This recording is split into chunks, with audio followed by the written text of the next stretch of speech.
Continuamos hablando y comentando no solo el texto de Sartre, sino el tema del texto que es el imperialismo, el colonialismo y su actualidad. Elsa nos estaba hablando recién. Y justamente cuando vino la globalización, había mucha gente entusiasmada, incluso conocidos míos en reuniones de reflexión y todo. Yo decía, no es globalización, es imperialismo. Pero no había caso, había mucha gente que se había entusiasmado con la globalización.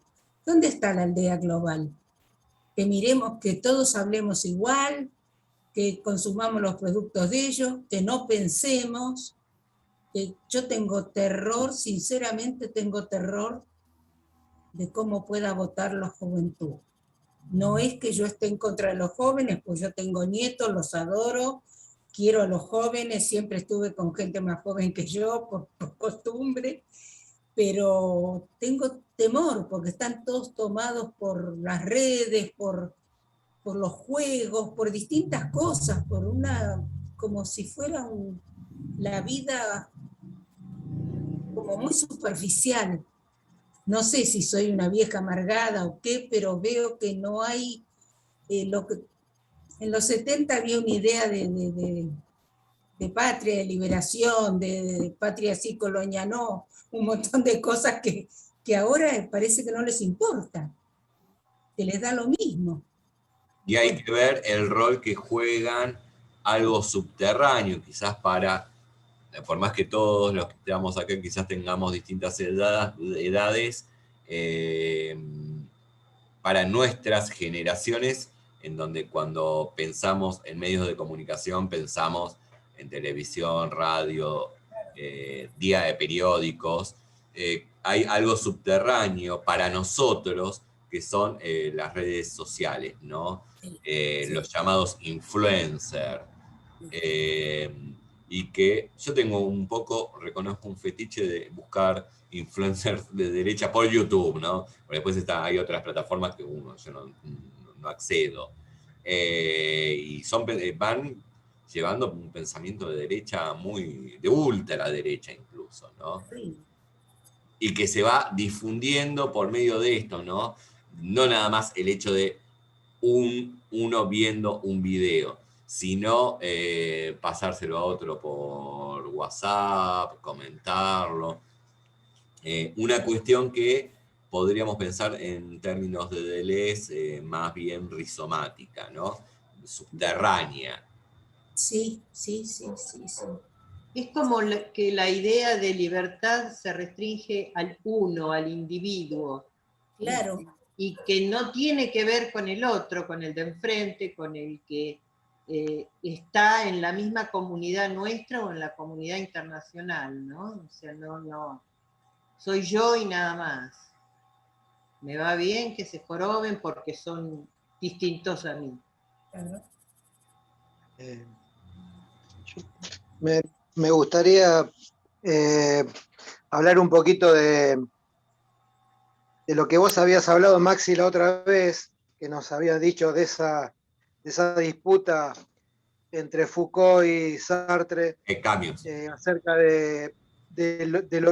o sea, de la violencia como fin, ¿verdad? Sí. O justificar de alguna manera la violencia. Y yo justo estoy terminando de leer un libro de Moreno que está buenísimo. Y claro, hay algunas partes de Moreno que también te pueden llegar a hacer un poco o sea, con la educación que nosotros tenemos, hacer un poco de ruido, ponele. O sea, eh, según dice en el libro, o sea, todas las ideas de Moreno estaban basadas en los escritos de Rousseau. Sí. Y a mí me parece entrever un poco en el discurso de Sartre esa misma argumentaciones de Rousseau, ¿puede ser? Decime si estoy muy equivocado, Maxi. No, sí. Sí, más que nada más que de Rousseau, a ver, hay que tener... Rousseau no habla en sí de la violencia de manera muy profunda. Sí, lo que él habla, lo que dice Rousseau en el discurso sobre el origen de la desigualdad entre los hombres es que la historia de la humanidad es la historia de la opresión, de la injusticia, de la superstición, etc. Y esa historia de la humanidad se origina cuando alguien dice esto es mío. Es decir, la historia de la humanidad se origina con la propiedad privada, lo dice 100 años antes que Marx. Y es la historia de la injusticia, la desigualdad, etc. En este sentido, la historia y la cultura para Rousseau tienen un origen negativo. Lo interesante es que después surgen, está toda la cuestión de los filósofos contractualistas, ¿no? Que son Hobbes, los más conocidos son Hobbes, Locke y Rousseau. Mientras que Hobbes y Locke hablan del contrato social como origen de la sociedad civil, de la comunidad, de la historia política, lo que va a decir cuando tanto Locke como sobre todo Hobbes, cuando hablan del contrato social, hablan de un contrato social en pasado. Mientras que lo que hace Rousseau cuando escribe su libro, El contrato social, no está hablando de un contrato social pasado, sino el contrato social para hacer una sociedad justa. Entonces, es un contrato social a futuro. Ese contrato social a futuro, entonces, si la historia de la humanidad es la historia de la desigualdad, de la injusticia, implicaría una revolución, porque es el quiebre de un contrato previo a un contrato justo. Y los jacobinos, con Robespierre a la cabeza durante la Revolución Francesa, el pensador de ellos era Rousseau. Robespierre iba con el contrato social a todos lados, ¿no? Y Mariano Moreno es rousseauiano y al mismo tiempo toda esa ala es el ala jacobina de la revolución. Sí. Y en ese sentido, sí, ahí está la línea de continuidad de Robespierre y los jacobinos, Mariano Moreno, Sartre, se los podría denominar como a Sartre Yo diría también, jacobina. Prestemos atención a dónde estudió Moreno, en el Alto Perú, en esas grandes universidades que había en el Alto Perú, que ahora le decimos que son negro, bolita, esto, lo otro, y él vio la mita, el yanaconazgo, vio toda esa injusticia.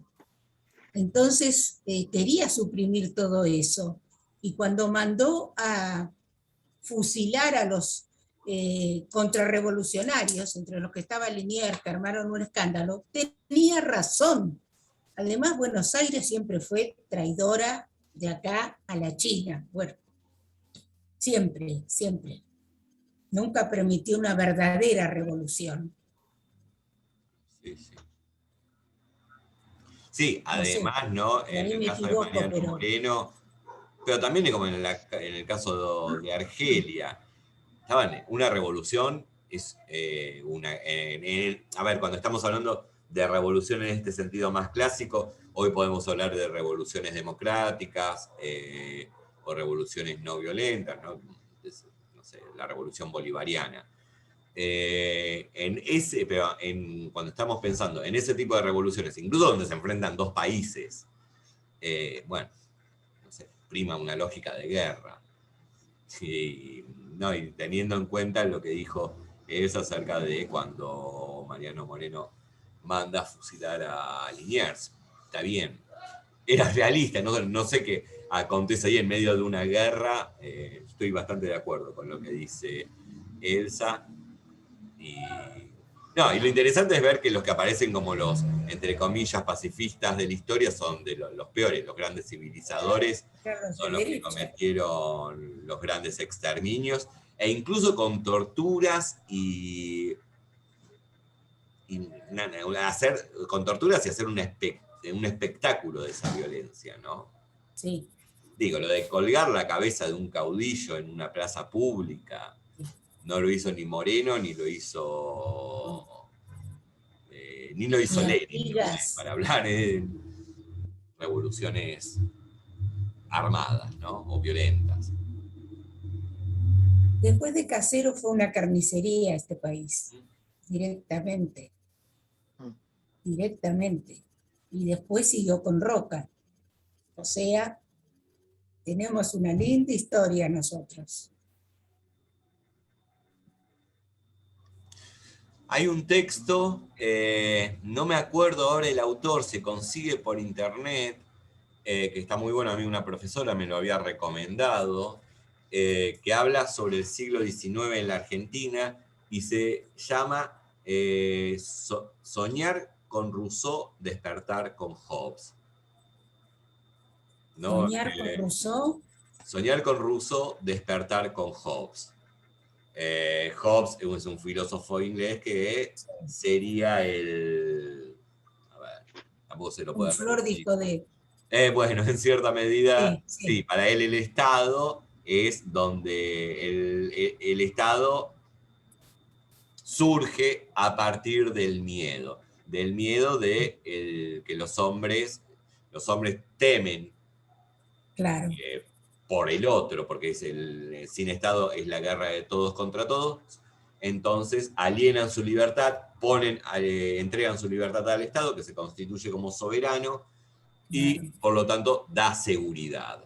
Es representaría las monarquías absolutistas, frente a la idea rusoniana del Estado como aquello que emerge de la voluntad general, ¿no? Claro. Y eso ver, ¿no? De cómo se constituye el Estado, ¿no? ¿Qué era lo que pensaba Mariano Moreno, Belgrano, el propio San Martín, en torno a lo que debería ser una nación, sí, y el rol que debía cumplir el Estado, y el Estado que se empieza a armar después de Caseros, ¿no? Un Estado represivo, policial.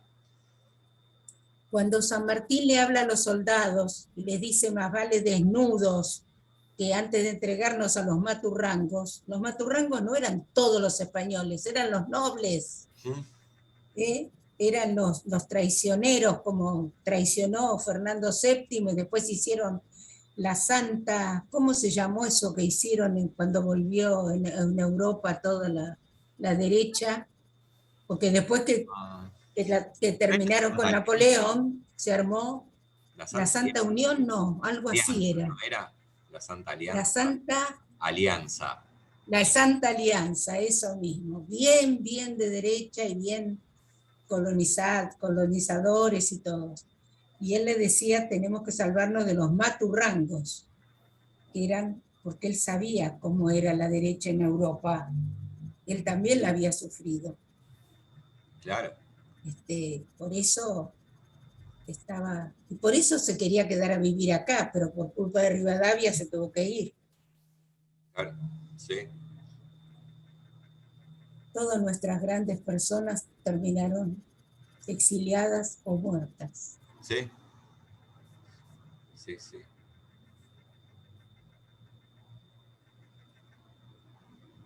¿Alguien más que quiera hacer algún comentario? Como que todo esto nos da para un comentario alegre, ¿no? Como que es desesperanzador, como que no tenés algo de decir, bueno, pero no da. No, a mí me gustaría decir desde mi mirada como maestra que fui construyendo a lo largo de las carreras que voy haciendo, que es que, y que también el año pasado tuvimos que hacer una capacitación en el trabajo que nos la dio el INADI sobre discriminación, ¿no? Entonces la chica que nos dio la capacitación nos dijo que hay un mensaje de los grupos hegemónicos que viene a lo largo del tiempo y que se repite, y que es un mensaje tan simple de transmitir, que genera esto como facilidad de quedar en la cabeza de las personas. Y lo que me parece importante es este trabajo, ¿no? De de juntarse, de pensar y de mantener vivas esas otras voces que fueron calladas, que fueron asesinadas, esos otros sectores que son como, no sé, las distintas culturas, ¿no? O poner en valor eso, pues seguir hablándolo, seguir diciéndolo, me parece que es la manera que uno tiene de ir de a poco rompiendo con ese mensaje conservador de derecha, hegemónico, que nos quiere a todos iguales, obedientes, ¿no? Seguir hablando, más allá de que a veces resuena la desesperanza, ¿no? Decir, uy, ¿cuándo se va a terminar esto? Creo que es, si nos dejamos apabullar por eso, no lo terminamos nunca. Entonces, insistir y poner en valor a toda esa otra historia que se cayó, ¿no? Que durante tanto tiempo que se cayó y que hace un par de años empezó como a cobrar esa fuerza de decir, no, acá está nuestra historia, acá está nuestra verdad, acá están nuestras experiencias, y insistir, seguir diciéndolo. Yo soy Buscar la verdadera docente, historia. claro, yo soy docente en el nivel inicial, hay muchas cosas que uno no toca en el nivel inicial, pero sí me parece que las tocamos desde la elección que hacemos, ¿no? La elección en el cuento que les cantamos, Claro. la elección en la poesía que les narramos. Me parece que es desde ahí, ¿no? De insistir y no dejar que siempre lo hegemónico quiera terminar matando lo otro, ¿no? Bueno, ponerlo en valor uno. Porque creo que hacen mucho, el mensaje conservador y todo eso hace como mucho ruido, pero también hay muchas organizaciones y muchas personas que quieren algo distinto y que luchan para eso. Y nada, o sea, a mí me gusta formar parte de estos grupos para escuchar qué piensan otros, para escuchar y pensar. Creo que eso es, ¿no? Pensar, uno quedarse pensando en ideas y nada, y poder pelear por eso que uno quiere, un futuro, una humanidad más consolidada, ¿no? Me gustó, no conocía eso, como ese concepto de humanidad, y me pareció como muy honesto, ¿no? Una humanidad que se consolide con el otro y que dejemos de lado el querer ser superiores unos a otros, que no nos llevó a nada, ¿no? Digamos que nos trajo más dolores y tristezas que alegrías. No, comparto plenamente acá, Mónica, que es la silenciada no de la historia, pero sí de este encuentro. Dice, ojalá muchos docentes piensen como Daniela. La escuela fue, de la mano de Sarmiento, el instrumento del Estado para colonizar, y lamentablemente se sigue, que se multiplique la mirada que plantea la compa. Sí. Y no les cuento mi historia, porque yo ya con 81 años tengo historia yo, que a los 16 años me tenía que pelear con el profesor de historia, porque estaba ¿cómo se llama? La tiranía de Rosa y la tiranía de Perón te enseñaban. Eso nos enseñaban antes de ser maestras. Y yo discutí, que ya les conté que un día vino mi hermano con un enorme paquete, un hermano que me llevaba 20 años, y me dijo, tomá, lee esto para discutir con fundamento. Me trajo 8 tomos de José María Rosa. Ese fue el primer que después seguí. A lo largo de toda mi vida voy buscando la verdadera historia, ¿viste? Porque no podía soportar la otra. Hay frente a cierto atisbo de pesimismo que se pudo respirar en algún momento del encuentro, uno podría decir que el optimismo radica en, por un lado, estamos acá reunidos. Digo, eso ya es importante. Sí, nos cuestionamos, claro. Eso y ya, no ganó Macri, estamos nosotros. claro. ¡Qué Algo felicidad! que, bueno, pero ahí algo, porque incluso cuando ganamos nosotros, Sí. incluso se acuerdan, bueno, le tendríamos que haber ganado por más puntos. Sí. Sí, pero siguiendo cierta línea de lo esperable, lo estadístico, es que Macri hubiera tenido una segunda presidencia. Nosotros quizás lo vemos, somos quizás más jacobinos. A mí me gusta la palabra jacobino. Además, una cosa, me llamo Maximiliano por Robespierre. Así que... Ah, bueno. Sí, Con era razón. admirador de Robespierre. Pero me parece que ahí, al tener eso de que digo, hay una cuestión de inercia en donde donde un partido cumple dos, tanto acá como en Estados Unidos, ¿no? Son 2 periodos. Por otro lado, quiero recordar una frase de Walter Benjamin, el filósofo Walter Benjamin, en donde él dice, solo por amor a los desesperados mantenemos aún la esperanza. Me parece que eso es interesante. Y bueno, con esto que estaba diciendo, fíjense cómo que decía Elsa acerca de la segunda tiranía. Después del golpe del 55 sale un libro que se llama El libro negro de la segunda tiranía, ¿no? Sí. Bueno, quiero hacer uno de los influencers que más resonancia tiene entre la juventud llamada libertaria, que es el neofascismo en realidad, ¿no? Que se llama, es un tal Agustín Laje. Yo creo que en algún momento le mandé un video donde él se reconoce como una persona de derecha. El libro, tiene un libro, su libro más conocido, creo que es el único que tiene, se llama El libro negro de la nueva izquierda. Fíjense cómo está esta herencia, ¿no? Y ahí se puede ir rastreando una línea histórica. Eso es lo que a mí me llevó a buscar otra historia, pues yo no podía soportar eso. Era terrible. Y todos se lo tragaban. Después hay que enseñar eso. ¿Cómo vas a enseñar eso? Totalmente de acuerdo. Yo, Elsa, si te sirve de consuelo, aunque dicen que mal de mucho, consuelo de tonto, ¿verdad? Sí. Yo hice toda la secundaria, o sea, arranqué en el 78 y terminé en el 83, o sea, en plena dictadura militar. No me hables de esa época. En el año 80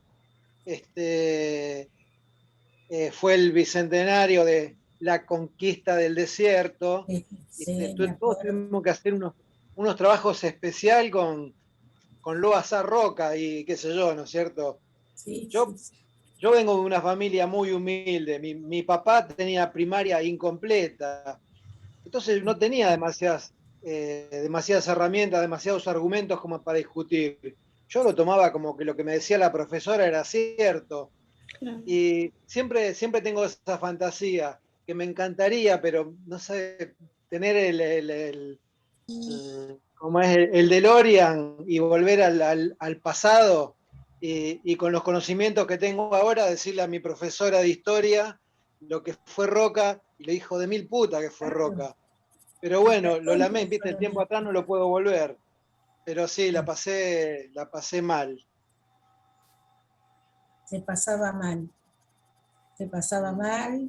Y bueno, en la dictadura yo tuve que pedir licencia sin sueldo porque no podía. Además, tenía problemas con todos, empezando por los inspectores, por todos, porque te acostabas con un milico y te hacían inspectora. Ojo que lo hablaba yo ya con mucha antigüedad y conocía el ambiente. Fue terrible, terrible. Bueno, yo creo, siguiendo un poco lo que decía Daniela, lo que dice Elsa, bueno, también diciendo Mónica, y bueno, en la experiencia de Claudio, que la cuestión de la educación es un campo de batalla fundamental dentro de la lucha política, ¿no? De la lucha por ideas, ¿no? De la que hablaba justamente Mariano Moreno. Exacto. Sí, me parece que eso es fundamental. E incluso hoy mismo en algunas universidades historia se ve a Romero, ¿no? Y donde se habla de la formación del Estado Nacional, de Roca, y no se menciona o sea, de manera aleatoria se menciona la llamada conquista del desierto, ¿no? Pero los Romero, profesores de historia, padre e hijo, dos tipos de derecha absoluta, profesores de historia en la universidad. Eso había. Ahora fue cambiando, no sé la UBA, en otros lugares fue cambiando mucho, mucho, mucho. Claro, sí. Gracias a En la Dios. en la UBA también, el Está cita. cambiando. Sí, sí. A mí me gustó mucho cuando los chicos, cuando mis hijas hicieron el CBC, Sociedad y Estado. Se enseñaba muy bien eso, muy bien enseñado y con profesores muy piolas. Era cuando mi hija mayor cuando recién empezó el CBC, las otras ya después, pero bien dado y con buenos profesores. Después no sé, en otros lados, ¿viste? Sí, eso también es romper con una inercia histórica muy grande. Como dijo Mónica, la consolidación del sistema educativo va en paralelo a la consolidación del poder policial, de las Fuerzas Armadas, de la formación del Estado Nacional, comprendido el Estado Nacional de la manera en que se lo comprendió, ¿no? El cuartel y la escuela. Claro, sí. Yo les veía el cuartel y la escuela. Claro. Gramsci habla de dos tipos de dominación, ¿no? La dominación coercitiva, que es la que lleva a cabo las Fuerzas Armadas, las Fuerzas de Seguridad, y el otro tipo de dominación, que Gramsci dice que es la más compleja para luchar contra ella, que es la dominación consuetudinaria, que es la hegemonía. De eso se encarga la escuela, las instituciones escolares. Es peor porque forma gente así. Claro. Ahora, gracias a Dios, en este país hubo peronismo. Y se nota, Se nota. Yo tengo un primo que era sociólogo, que tenía un buen empleo en Brasil, le pagaban bien y todo, y se volvió. Le digo, pero, y todos le decían, ¿por qué te volviste? Si allá estaba como un rey. ¿Sabes qué pasa? Dice, en Brasil no hubo peronismo, y se nota. Se nota. Nosotros porque no hay conciencia de... No hay. No. Falta pueblo, falta esa fuerza que tomamos con el peronismo, ese 17 de octubre, es que los argentinos ya traen no voy a hablar de los barcos, a ver si los matan a Alberto, que dijo, entre los tanos, hablando primero mi viejo, y otros tanos que venían anarquistas, más los criollos que entendieron enseguida quién era Perón, no se dejaron engañar, se produjo lo que se produjo, que no en cualquier parte, no en cualquier parte, porque Vargas trató de hacerlo en Brasil y se tuvo que suicidar, porque no lo dejaron. Y en un montón de países los voltearon. O sea, no hubo un pueblo. Yo cuando veía, ahora por ejemplo, Brasilia, yo me estoy yendo mucho del tema, ¿no? No, para nada. Bueno, no, esto... el hacer una ciudad como Brasilia es una locura, porque estaban echando a Lula, a Dilma, y el pueblo estaba en otro lado, si es que existía ese pueblo. ¿Dónde estaba el pueblo? Acá agarramos la Plaza de Mayo, lo que yo le digo a mis amigos del PC, que tengo muchos y me llevo bien, pero ellos nos respetamos, yo les digo, en este país, el verdadero Palacio de Invierno es la Plaza de Mayo. Acá se toma la Plaza de Mayo. ¿Viste? Pero vos hacés un lugar como Brasilia, donde está todo el gobierno ahí y el pueblo está en otro lado. ¿Qué pasa ahí? Nadie... Yo decía, son como 200 millones de habitantes y hay 10.000 tipos nada más defendiendo a Lula, pero ¿qué es esto? Es cierto, sí. Sí, quizás se juntaba más gente victoriando al equipo que ganó el Mundial o que ganaba el partido que defendiendo a Lula. Es verdad que eso no da la sensación de que estén defendiendo un gobierno porque tienen la convicción de que ese es el camino y que el otro que viene no va a ser el camino y va a ser perjudicial para el pueblo, ¿no? Pero acá nos pasaron cosas parecidas a pesar de haber habido peronismo. Sí, que nos pasaron. ¿Y cuántas? Sí. Entonces, sí, quizás hay un poco más de conciencia de clase, pero realmente creo que nos falta un montón. Pero fíjate vos, la dictadura fue horrible. Acá hubo muchas dictaduras, pero fue el único país donde no a todos, hay un montón todavía sin ser juzgados, pero fue el único país que los está juzgando. No sé cuándo podrá terminar, porque todo lo de inteligencia y todos los fueron los peores, pero por lo menos se hizo. En Brasil tuvieron 20 años de dictadura, en Chile 20 años de dictadura. ¿Quién juzgó a alguien? Sí, además, Uruguay mismo, el Pepe Mujica mismo, dicho por el diputado Puig, que se escribe Puig. Bueno, él dijo, yo yendo con Pepe mismo, no lo pude convencer. Vieron que ellos hicieron dos, ¿cómo se llama cuando votan? Plebiscito. Hicieron dos y lo perdieron. No sé, es como que el pueblo no quiere saber, no quiere investigar, no quiere juzgar. Y yo les decía, pero ustedes los tupamaros no tienen ninguna culpa, ustedes fueron los que sufrieron, nosotros acá tuvimos muchos pelotudos que hicieron cosas mal, que no las tenían que haber hecho, que mezclaron todo, y bueno, dice, y así es. Ni Mujica, ni Huidobro, ni ninguno de los que más sufrieron quisieron investigar nada. bueno, yo me acuerdo, voy a cumplir 42 años. Me acuerdo cuando Néstor planteó esto, está bien que antes había estado, ¿no?, lo de Alfonsín, ¿no?, el juicio de las juntas. Sí, pero ahí nomás. Ahí nomás, y esto es mucho más, de lo que plantea Néstor, es mucho más profundo. A mí me parecía imposible. Realmente me parecía en ese momento algo que era imposible que... Para mí fue un sueño. Sí.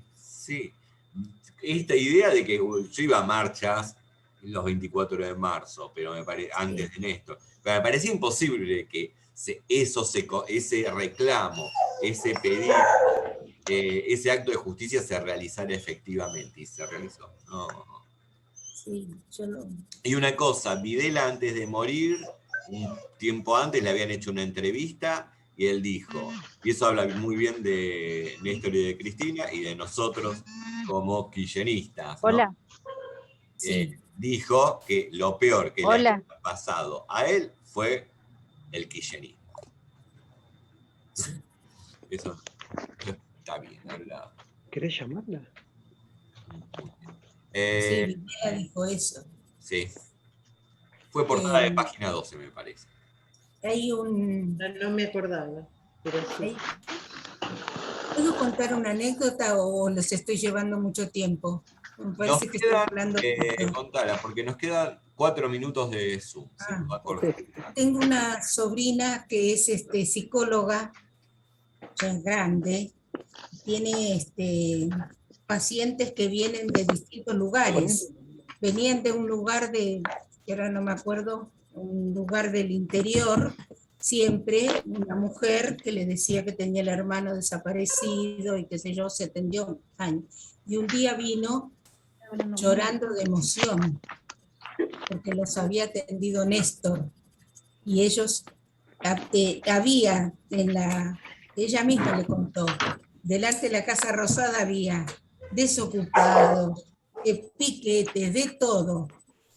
Y ellos se anunciaron y se quedaron ahí, ¿viste? Estaba ella, la cuñada, digamos, porque el hermano había desaparecido, y la sobrinita, que se salvó porque el hermano se le alcanzó a dar a alguien antes de que lo agarren en La Plata. que La Plata fue terrible. Bueno, él, cuando se enteró que estaban ellas, fue la primera que hizo entrar. Y apenas la vio, preguntó, ¿dónde está Leticia? ¿Dónde era la nena? Y se abrazó a la nena y lloró, y les dijo, miren, aunque sea lo último que haga en mi vida, yo voy a juzgar a estos asesinos, que se llevaron muchos amigos míos. Y aunque sea lo último que pueda hacer. Mira, llorábamos todos, mi sobrino, mi sobrito, todos llorábamos cuando ella nos contó esto, ¿no?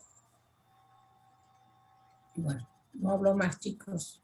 No, Hablen ustedes, por favor. el tema es que se nos acaba el Zoom y bueno, dejamos la grabación acá.